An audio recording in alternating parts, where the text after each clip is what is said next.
જેટલા મિત્ર છે અહીંયા આવીને બેસી જાવ અને કાયદા વ્યવસ્થાને તમે ફોલો કરો અને પોલીસ પ્રશાસનના મિત્ર જે છે એ મહેરબાની કરીને માહોલ બગાડવાનો ધંધો નહીં કરે, બરાબર?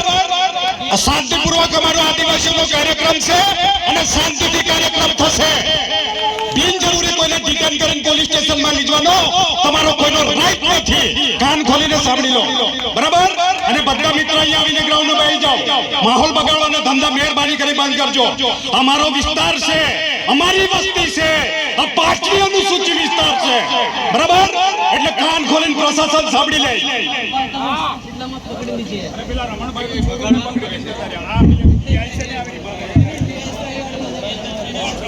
બહેનો, આજુબાજુ બહેનો હોય એ મંડપમાં શાંતિથી ગ્રહણ, નાના ફૂલકાઓ તેમજ કાકા બાબા જે હોય આપણે મંડપની અંદર આવી જાય.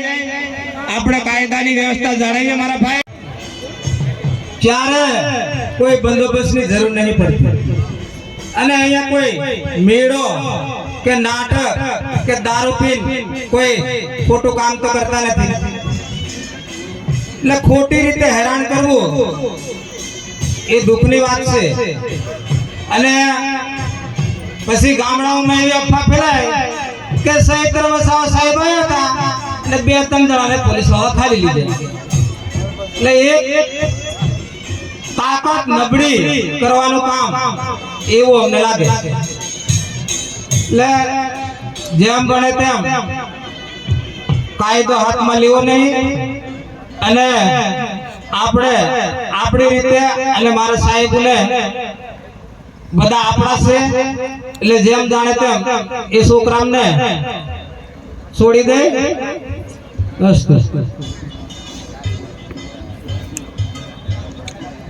કરી રહ્યા છે એ ખોટું કરી રહ્યા છે.